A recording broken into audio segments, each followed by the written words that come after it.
All good fun. Yeah.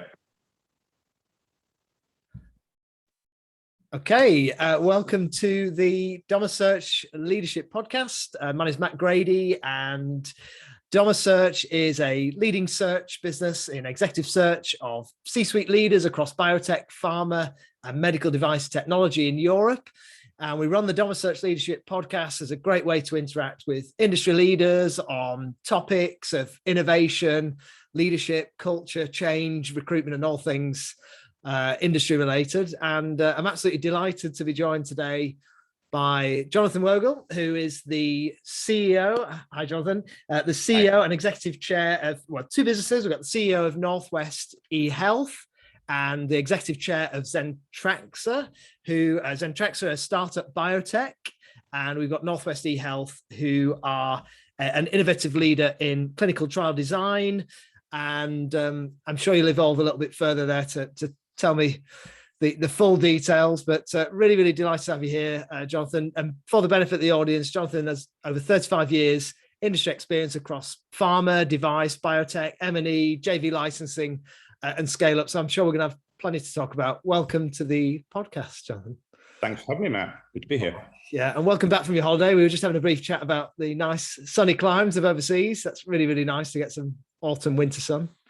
Yeah, out in the desert in the empty quarter near the Saudi border. It's a special place for me, spending a number of years living in the Middle East, just to get that 300, 400 kilometers away from big city, middle of nowhere, 80-meter high sand dunes, a lot of sun, good books to read, just off the grid.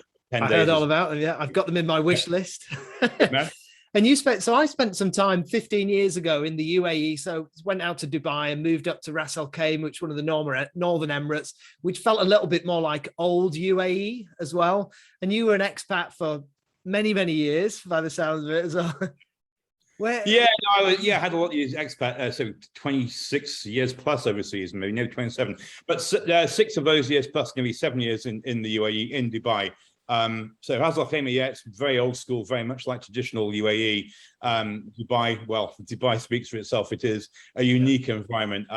One of the easier expats assignment, actually, I think it's Hong Kong in the 80s and 90s was vibrant, the jewel in the crown, Singapore latterly, but now UAE, I think, has taken that crown to some extent. It's an easy place to live with a family, an easy place to work, a great communications hub globally.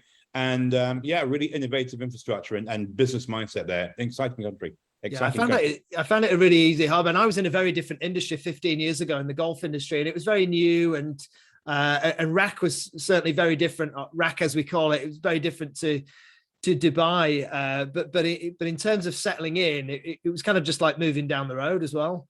I find that it was very friendly. The locals and the expats go out of their way to make sure that people coming to any of the Emirates really are very welcome. Now, each Emirate's got its own flavor, absolutely. I mean, Dubai, kind of the cutting edge. Abu Dhabi, you think of it differently, and then certainly Iraq is a different perspective as well. Fujairah, the other side of the peninsula, but it's Sharjah, different beach. But I think the overlying theme is that it's just a really easy place to live and work, and as I said, very innovative business culture across UAE. Yeah, and I didn't really get a chance to because I was fortunately in good health, touch wood, while I was there, but I didn't really get to taste the flavour of healthcare out there. But I know they're an innovative hub as well, like Israel and many other Middle Eastern countries as well, very forward in terms of the healthcare and technology in that sector. Yeah, I mean, we had the misfortune to have to use healthcare facility whilst overseas. Never a good thing, but I think the UAE has innovation. Absolutely, I think they have a good mix of public and private hospital sector. It's not all about public, not all about private, and they do cater for most needs. And again, it's well staffed, well stocked, and very much heavily invested in as well across the entire region.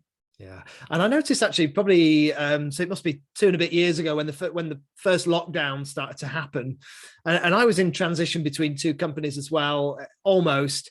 And I remember seeing that the UAE posted that they were opening up kind of like a digital passport. Was that right? So as long as you had your own company or revenue of X, no worries, just come over and live here, come over and work here. Yeah, they started that. I was thinking at the time when the banking crisis, the late aughties, 08, 09 kind of thing, and they opened up the doors to all the investment banks in Europe, America, who were facing redundancy. Come and work over here. We've got plenty of jobs for you. And they built on that, and they've just announced that they just launched it actually on the 1st of October, a whole new visa and residency scheme that again is very forward thinking, builds on what you just said, and they've actually put that on steroids. So housing visas, you can transfer these visas through generations to your family, if you will them onto people in your family. They've got a really innovative model, I think, for driving innovation through bringing expatriates in, help people build infrastructure, teach them how to do it themselves, and then move on. They're very interested in scaling so that they transition their economy from petrochemicals into a much more diverse space, be more sustainable. They're very forward thinking. Absolutely. And I don't know what your thoughts are about this. And probably, and I remember speaking to Mark over at CIC, who has spent a lot of time in Dubai as well. And I don't know about you, but I find just having that expat experience gives so many leaders or individuals just a bit of an edge, a bit of a worldly edge as well. Have you found that as well when you're looking at hiring maybe, or speaking to peers and colleagues who've been overseas and spent some time in a different environment? Do you find it provides that?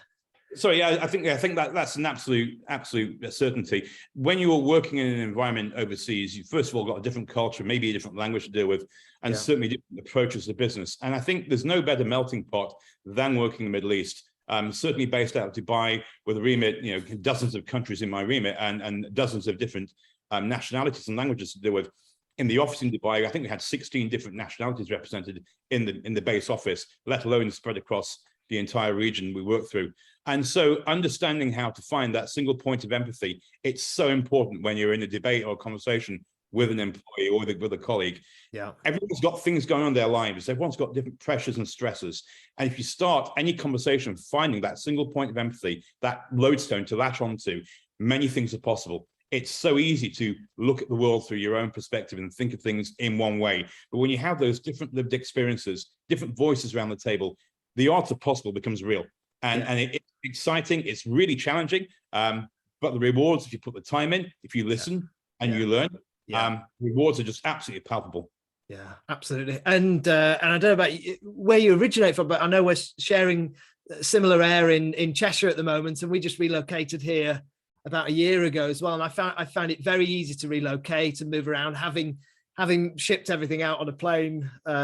What about you, John? Where have you travelled taken you since you came back? Yeah, so my experiences started when I was a teenager, when my parents moved to America from the UK. So that was my first expat experience, if you will. And then from there, I've lived in the States, lived in Hong Kong, Japan, UAE, and certainly moved around many times. And coming back from the UAE was quite easy. You simply pick up the phone, dial a number, and everyone does it all for you. It's all very turnkey. But when you have to move yourself, it's a bit more fraught, obviously. So we bought an old house here in a small village in Cheshire a few years ago, and spent a lot of time and money renovating it. It's a hobby of mine to renovate properties and taking an old thing and bringing new life into it. Moving, I think when you've been an expat, you just take it in your stride. It is easy to pick up the phone and dial, and guys come and do it all for you. But the whole concept of moving after 3 or 4 years or being in a different place, it just becomes a matter of course. It's not a big deal, which is a really weird mindset when you talk to your friends who've been in one house for 15 years and you've lived in 6 houses in that time. Absolutely. I was speaking to a friend in North America as well last week who's going to see the in-laws who are 9 hours away in the same state. And it's almost unheard of, isn't it, in the UK, traveling that amount of time in a car just to go and visit the in-laws. For sure. That's right. It's a totally different perspective. For case in point, my daughter's at University in Maryland right now, doing public policy. And I go over and see her, and it's 7 hours on a plane. You think nothing of it. You go, how many times a year do you go? Many times. And it's like that 9-hour drive. You get in a plane, 7 hours later, you're in Maryland, and you're out for dinner. And it's just it's a thing. It's not it's like a thing. Transaction. Transaction. And you were your biochemistry degrees, and further on sort of executive education through your MBA and your PhD in health economics as well. How did you find yourself where you are today, Jonathan? It's a little bit of luck and serendipity. I didn't really have a master plan, to be honest with you. It was kind of doing things that I enjoyed, and I was very lucky to be able to do things that I enjoyed and get motivation and encouragement by people around me to do more of it. So it wasn't a chosen course per se, although when I got into healthcare properly, I did a bit of a landscape analysis and figured that, you need to be more of a generalist. I could see 25 years ago that the market was going to consolidate, and so for example, clinical trial delivery is all involved in building the protocol, which is actually involved in helping understand what the molecule is going to achieve. So you have to work backwards from the front to get to a solution sometimes, and having an understanding of the 360 view of the healthcare landscape, certainly now with payers and reimbursement, private public health mix, capitated health, it's all become a business as much as it is a science. And understanding the nuances in there become ever more important, particularly if you're going to do business multinationally or indeed in multiple healthcare models, dealing with the NHS and its constraints versus private care models or public-private models in Denmark, for example, with very different pressures. So you have to, I think, have not just the understanding of science and technology, but the nuance of culture, as we just mentioned a minute ago, and also the ability to move with agility into different business settings as well. What's important to a health economist is not what's important to a biochemist, and it's not what's important to the patient at the end of the story. So you've got to try and tease out the different emphasis and find those value propositions for each person in that value chain, remembering every time that it's a patient at the end of the chain you've got to do the best for. Yeah, absolutely. It's really interesting. And a few of the other business leaders, CEOs have said it's been so valuable having been able to go into the weeds with clients and understanding the whole picture, not just this is where we're going from 20,000 feet and I'll try and take you there with the strategy, but being able to get really deep in the weeds. Yeah, I think so. I spent some years, my latter part of my career, consulting with companies, usually SMEs and startups. I think bringing that big blue chip company experience into those smaller companies where you have to be able to go into the weeds, you have to get your hands dirty, then sit back and think about strategy. And so you're constantly bouncing between thinking, designing, and doing yourself. It creates that mental agility and that awareness of the impact of your decisions on the marketplace. That is quite unique, and I find personally very, very rewarding. I don't think I'd ever really want to work for a big multinational ever again. No disrespect, it's a great learning school, and some people, my friends, have great careers in MNCs. But for me personally, I actually like getting my hands dirty and taking those key learnings and downsizing and right sizing to help other companies benefit and grow and learn from those experiences. Yeah, it's so nice. And actually speaking to a lot of the other business leaders who are looking for a change in their career as well. I don't hear many people say, I want to work for another multinational. It's really interesting. It's like, done it, got the t-shirt, been in the silo. I'm ready to sort of get stuck in and roll the sleeves up. And a lot of the Europeans that I'm speaking to at the minute, particularly the Germans, just on a theme that I'm on at the moment, really nervous about the economy and what's going on, and Ukraine and energy, etc. But here we are at NorthWest EHealth, sorry, 3 million in growth capital in June. Is it? Yep. It was 3 million, wasn't it? That's really exciting, a great achievement as well. And every million counts when you're growing as well. Is there a success secret sauce behind the achieving further funding and growing? Yeah, so we got funding from Foresight Capital in May of last year, so about 15 months ago, 18 months ago now, of around £3 million, and that's going to be followed on with a further investment this year as well, which I'm really pleased. And we can't announce the full details yet, but stay tuned, there's more to come. And then we're looking for further expansion in 2023. The secret sauce is having a great team around you that are really motivated and passionate about what they do. There are people that have been with eHealth for 10 years. I've been with them for about 2 now. But you look at these guys who've been with the company since inception, and they come to work through thick and thin, through wins and through failures. And they're so passionate about what they're doing and the patient at the end of the journey. We're delivering more, we're discovering more, we're delivering better, faster, so that drugs and devices get faster to market with better, more representative evidence of real world data. So we're talking about patients here that are representative of the entire society, not the typical trial patients being male, 30s, 40s, 50s, but our representative cohort that includes all ethnicities, all genders. So we've got an absolute representation of what that drug or device will do performance-wise in the marketplace. So it's great data, first and foremost. Yeah. Number one, data. Number two, we go faster. We've got a faster, stronger, more robust way of screening and identifying patients and bring them into trials. So a sponsor, Big Pharma, for example, can know with a high degree of certainty that that protocol has been refined, been tested by us, and the patients are out there in numbers. We know exactly where they are, down to the practice, and we can accelerate recruitment in a way that makes sense. So faster patients in, with a better designed protocol, with a more representative cohort, means they save months on getting those data out and getting that drug or device to market. What that means is patients get better access to better healthcare faster. And that's what we do it for. Yeah, that's brilliant. And that's probably a good overview of NorthWest EHealth as well, isn't it?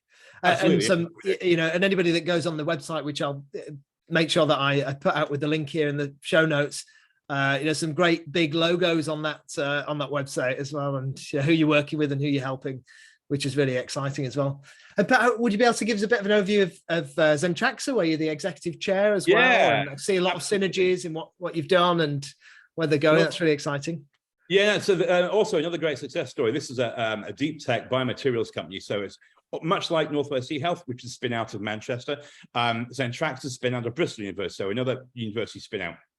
And I had the pleasure to work with some really brilliant biochemists. These guys and ladies are absolutely brilliant. They're genius.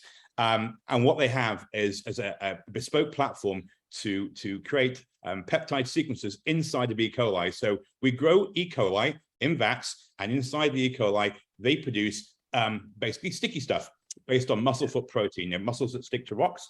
So we've got a bespoke IP-laden platform to generate these sticky compounds inside of E. coli that can be used in aerospace, defense, personal care, medical applications like wound care. And we're fortunate enough to have had significant investment in the last 2 years, with another round of investment again starting this autumn. And we're on the point of signing 3 commercial contracts. I can't name the companies, but these are multi-billion-dollar multinational companies in the personal care and wound care spaces. The idea is that our additives, and they are additives, going into existing products, improve performance and, more importantly, eco-sustainable, green credentials. So it's really deep tech. It's really cutting-edge biomaterials. Nothing at all to do with clinical trials, but that innovation and delivery of delivering better, delivering faster, delivering more, and doing it in an eco-sustainable manner, it's really resonating in today's marketplace, particularly in the personal care sector, in fast-moving consumer goods, and certainly also in automotive, green cars, EV. The whole concept is catching on, picking up steam. But certainly we found the personal care sector to be really driven by consumers. They want greener products. They don't want to sacrifice performance, but what they don't want is more chemicals. So we're replacing chemicals with sustainable biology, which is really quite clever. And I was just about to ask, why is it important? Why is what you're doing important there? And I think you just answered that in terms of what the customer's looking for, and actually really interesting. It's a trend just maybe worth sharing, but you probably know about it already. Is a lot of the marketeers at VP and above, like CMOs, SVPs, VPs, dropping like spades from very big corporate organizations who are not focused on sustainable marketing, that isn't just ramming products in our face. It's why are we doing it? What are we doing? And where are we wasting? And why are we doing it so bad? Why are we taking people in the wrong direction? Well, this is a really good point. I mean, certainly, I'll give a shout out here to Elbow Beach Capital, one of the investors at Zentraxa. Elbow Beach are looking for sustainable, green, eco-friendly, if you will, ethical businesses to invest in. And it's quite important for us, certainly at Zentraxa, to look for partners who are to invest with us, not only have our business model, that long-term, not a quick turn and burn, but a long-term gain into the market. Biomaterials is a long, slow burn. But they have to be on the journey with us. But more importantly, they have to share our vision of replacing chemicals with biology. So motifs inspired by nature that are sustainable, that actually perform as well as or better than petrochemicals or any chemical additive we're using right now. Yeah, absolutely. I always have interesting conversation with a guy who I'm happy to introduce to Jeremy Schwartz, who was the former CEO of Body Shop. He's a South African guy, so passionate about everything he did. And he would travel the world to find the most sustainable products and ways of delivering for their consumers. Really fascinating guy and interesting.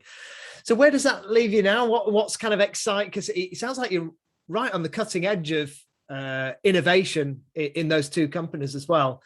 What's really exciting for you next? Is it the great people that you're working with coming up with more great ideas, or do you see I think it's a number of things, really. I think, first of all, the people I work with are inspiring. And I'm really proud to be associated with the teams, both in Bristol and in Manchester. They are just unique individuals, and they work hard and play hard, and they leave it all on the field. You couldn't ask for better teams to work with. So that's inspiring. I think also the future of those two businesses have similar trajectories. They're at different points in the life cycle. Clearly, NorthWest EHealth revenue generating, a little bigger company.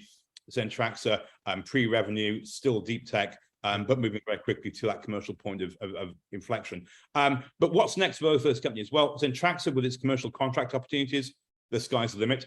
EHealth, tremendous opportunity to expand in international trials, tremendous opportunity to offer end-to-end clinical trial. That's from patient ID and recruitment to consent to enrollment to trial delivery across the UK. We'll be able to do that nationwide by the middle of next year. So the growth potential for both companies in slightly different ways is overwhelming. And I think the market's ready for it in both markets.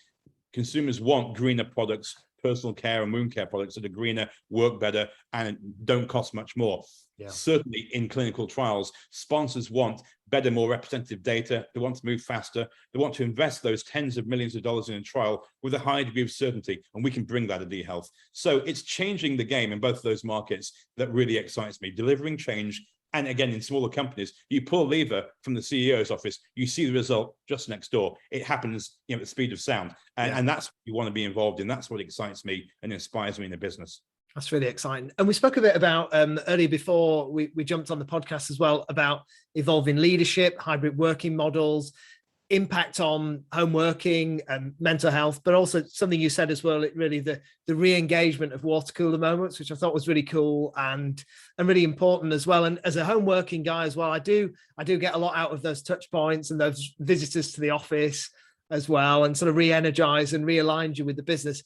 Have you seen things play out over the last few years, and what are some of the things that have been really important for you to implement as you get everything in ship shape?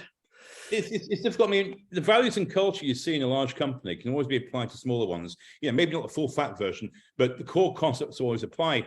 And one of the biggest lessons I've tried to instill in my current portfolio is not to leave yourself at home when you come to work. So be your authentic self. And it's really hard to do that on a Teams call or a Zoom call, 24/7, 365. That point of authenticity and finding that single point of empathy to find where you can latch onto that conversation. It's so hard virtually. Once you've had those moments face to face, many things are possible. But we're all social beings, and that sense of connection, those little aha moments you get around that water cooler, they're lost in the virtual world. And at EHealth is a good example. We've gone from 65 staff or so to 105 in about 18 months. And the 65 or so legacy staff, they all knew each other before lockdown, more or less. They all had some kind of social interactions and engagement with each other. And so moving to a Teams environment was reasonably straightforward. But you put 40 more people on top of that, all newcomers during pandemic, myself included. How do you then connect with that larger group of the company? You miss those water cooler moments. You miss those small intimacies that make up a business day, that break down the barriers and create insights and learnings and sharings. And we've seen, and industry data support this, Microsoft did a big piece on this recently, as did Harvard Business School.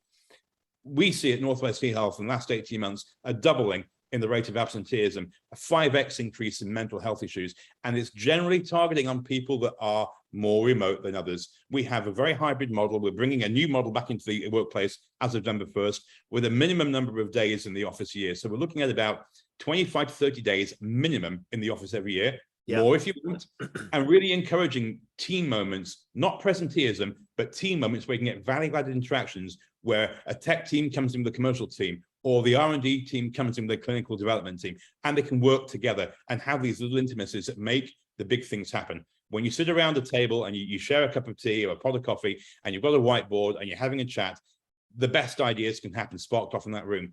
You can ideate virtually, but in that moment, sitting around that table, the little nuances, the body language, the moments you can't recapture on video, that's 1 + 1 = 4 and more. And we need to get back to that. And it's also back to the employee's well-being piece. It's a mental health issue. I feel a duty of care to all of my team that they feel supported, valued, nurtured, and given the right environment to work in. And I wholeheartedly believe that a mixture of home and work to accommodate the business needs, but also that individual's needs as well, is the healthiest way forward, not just for the employee, but for the employer as well, because it all cascades and creates that 1 + 1 = 3 or more model. Yeah, absolutely. I think you hit the nail on the head for me. That nuance and those bantery moments, or just a little look across the room and the nod and appreciation. And often when I go and visit the office as well, which is probably more infrequent than it should be, but I don't often try and plan too many business activities but have enough time to spare everybody and have a good conversation and look everyone in the eye and have a good chat and find out how they're doing as well.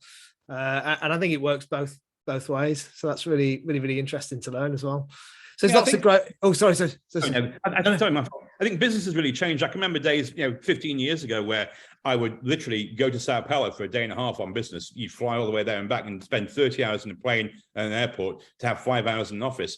And I think the good thing about lockdown is that kind of trip is going away. And nobody's going to fly to Sao Paulo for a day anymore, to New York for a day anymore, or hope not anyway. Yeah. So virtual working is becoming more acceptable. There used to be presenteeism in business travel. Now there isn't so much. But it has shown us a new way how to do business. And I think we've got a more stable, more sustainable way of doing business with people working at home, fitting the job around the lifestyle and creating that work-life balance, which is a very individual concept. I think that's so crucial to retain and also engage and hire new employees to have that flexible model they can buy into very quickly, particularly when you're in the workforce. As in both companies, we have a lot of Gen Zs and a lot of millennials, and these younger generations see the value in work-life balance, perhaps a little more than older guys like I did at their age, but they've got a very different view. And I think if we want to retain and attract the best talent from those generations, we've got to reflect back to them what their concerns are and what their value base is in 2022 and beyond. Yeah, sounds like you're nailing it, Jonathan, in many ways. Yeah, it's been a really interesting subject, and having, I'm 40 now, and working remotely, but doing the drop off, doing the pickup, it works really well for me, and I can get the focus time that I need out inside and outside of the hours to get what I need done. But wouldn't work for everybody, that's for sure. And people in different stages of their career need that contact with a manager or a business leader, somebody who's going to inspire them on a daily basis. And you touched on a few things there as well, about retention, about engagement, about attraction as well. It really is a whole package now, isn't it? Rather than just, here's an amazing offer. There's beyond that as well. And I often have been asked the question over many years: how can we guarantee we're going to retain these people? That's a classic recruitment conversation. How do we know they're going to stay 6 months a year? Well, we don't, frankly. They could leave next week if they want. Human beings, quite a complex product. But if we get all the components right now, there's an extremely high chance that they will stay. Yeah, I think that's true. We're going through a round of hiring now in Manchester, and I got some really good feedback from a couple of candidates just last week. And they talked about the authenticity of the people, the panel that interviewed them, the passion that the people brought, myself and my colleagues brought to the interview process. And they also recognized that we didn't have all the answers, and we're very quick to be very authentic about that. We don't have all the answers to all the questions they have. Some of them raised some really interesting viewpoints and thoughts about our business and made us think. And so it was a conversation rather than work through your CV and let's interview each other with this kind of almost rigorous 1970s scrutiny. So it's very formulaic. We interview as a conversation, much like this. We try and get to know the essence of the individual and give that person a chance to know us. And I think also what's important, more than that respect at point of first engagement, is demonstrating the why, the so what question. So why would you come and work with us when big companies pay more? So what's the value proposition? It's not just pounds and pence. It's the flexibility. It's the, I hate to say it, but it's true, that almost like a community feel or family feel of being in a business that really does care, not just about the end product and the patient, but about the people around them, the team delivering that end product. And it's about the flexibility to do what, to engage in the art of the possible. For example, we had an employee day of a month or so ago, and we're looking at new benefits package 2023. And 4 or 5 people raised their hands and said, well, okay, we're not sure the exec will listen to us now, but we'd love to have an electric car scheme, an EV scheme. But the exec, you're executive, we can't bring this to you. And then lo and behold, now we're on the table tomorrow's board meeting is a plan to introduce an EV scheme in 2023. There's a way to listen to people, to feed it back to them and explore. Now, doesn't mean everyone gets what they want all the time, but it means they're heard. And these guys brought it to the exec, we've taken to the board with a fully costed plan. And you know what? They may well get an EV plan next year. And it's all about having that conversation that opens up authenticity to add more value to the proposition. So now they go home, they tell their friends, and we're talking IT people, and what these guys talk incessantly, comparing packages and deals. Now they go to their friends and say, hey, we went to our exec for an EV car scheme. Maybe you could have one too, or come work for us. We've got EV cars. It's that attraction in a very competitive marketplace. It's authenticity, it's passion, it's listening, and it's delivery as well. Yeah. And I think by although almost like osmosis, you're raising the standards of the industry. When one business does it and shows it can be done, another business shows it can be done, all of a sudden that's becomes the norm. Better standards become the norm. I'd be interested in your thoughts, Jonathan. Something that came up a few weeks ago was a conversation about hiring the perfect candidate and why it's not always the right thing to do. And if you hire the perfect candidate, where do they go? How long can they possibly stay if they're already doing the perfect role that's perfectly suited for them right now? What are your thoughts on that? And do you think about it when you're looking to bring on new leaders for your business? Yeah, no, that's an interesting question, one that we're actually facing right now, again, at EHealth, in terms of quite a few senior roles around the direct level beneath the exec. And being an SME, you can't always afford, the most expensive talent in the marketplace. So you've got to make smart hiring decisions and make every pound go as far as it possibly can. Not to say it's cheap, but it's very hard to compete with an Apple, or yeah, Microsoft. Absolutely. And then, or a Betfred, there are companies out that can offer maybe £1 notes. High tech, Deliveroo's and the Deliveroo's, likes. absolutely, Yeah. So it's about choosing the right talent. So if N on the curve is the high priced, ex-Booz, ex-McKinsey kind of employee, we have to maybe look at N-1 or N-2 because we can't fish in those deep waters. So then what we have to do is think about what's that ceiling of that employee. Do you go for somebody who's got a low floor and a moderate ceiling, so you've got a reasonably strong success, but not a great deal of headroom? Or do you kind of roll the dice and say, you know what, I don't know what the floor is, but wow, this person with the right mentoring, it could be the sky's the limit. And that's kind of a high risk, high stakes game. Yeah. Or do you go with someone who's a bit more experienced and you know that within 8 to 12 months, they can be really pushing the ceiling, and then what do you do? Yeah. These are really salient and present discussions. And I tend to look for the high potential high performers that maybe have a solid floor that's better than we've got right now, an upside that we can grow and develop in 2 or 3 years.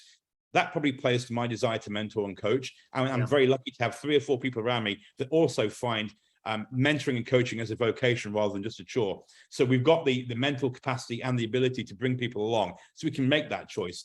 If I didn't have that support network around me, I'd have to go for the safer bets. But I really believe that the high potential up and comers with the right motivation, joining you for the right reasons, I think those are the guys and girls we need to invest in. They're the future of the business. And every member of that direct level business at NorthWest EHealth falls in that category. High potential, high performers, coached up with real potential in front of them. They've already achieved a lot. They will be the future leaders of that business in no time flat. And that's the kind of talent we're looking to hire.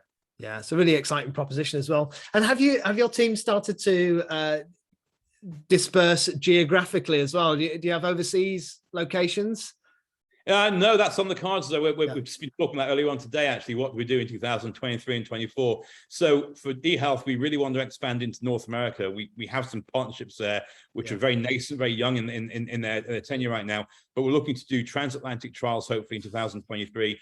And we'd like to start to use our software platforms in all the major clinical trials markets. And as far afield as South Korea, which is the number 6 clinical trials market in the world. So over the next 3 or 4 years, we will hopefully expand internationally, probably not so much with feet on the street, but certainly our business footprint, which will mean more international travel again, as you just mentioned, a better connection with other geographies and cultures, and bigger understanding of what those markets mean and what they need, because each of the top 6 markets have very, very different needs and demands. And so that mental agility and flexibility as we build out our teams and prepare for the future is absolutely critical. Yeah.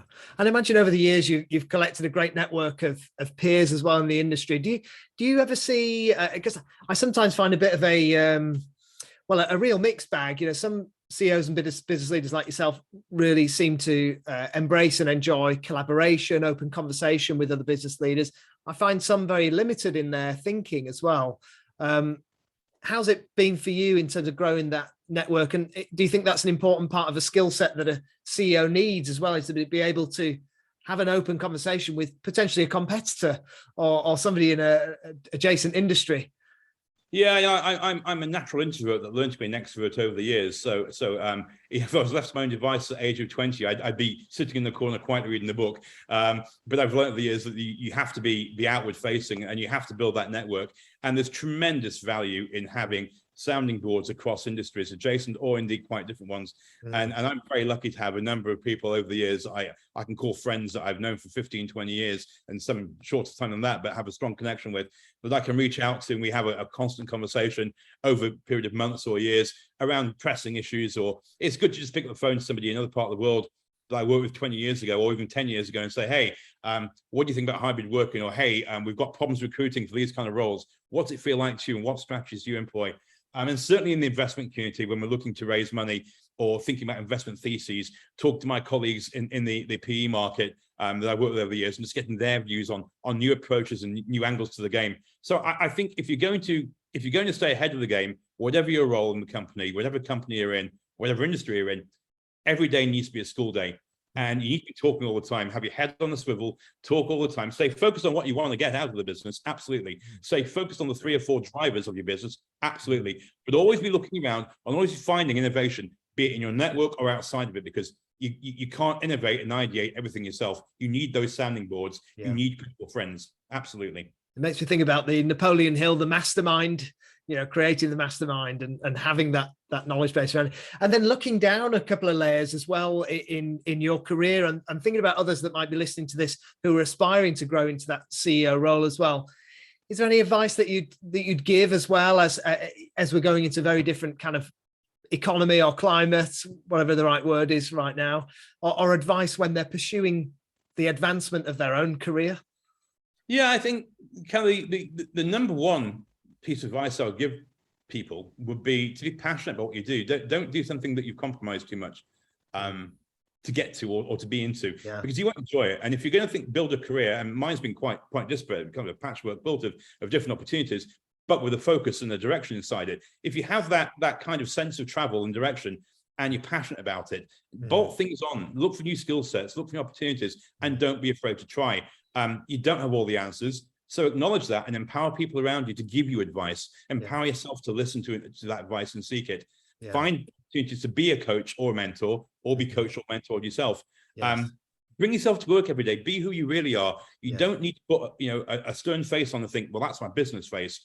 Now, I'm not suggesting you go to work and just spill your guts at work, but I'm suggesting you bring yourself to work in an authentic way people can rely upon and cling to and find that point of authenticity. But I think the most important thing is, once you've got that passion and that sense of this really appeals to me, be resilient. That's mental resilience, that's agility, the ability to constantly juggle and pivot new ideas.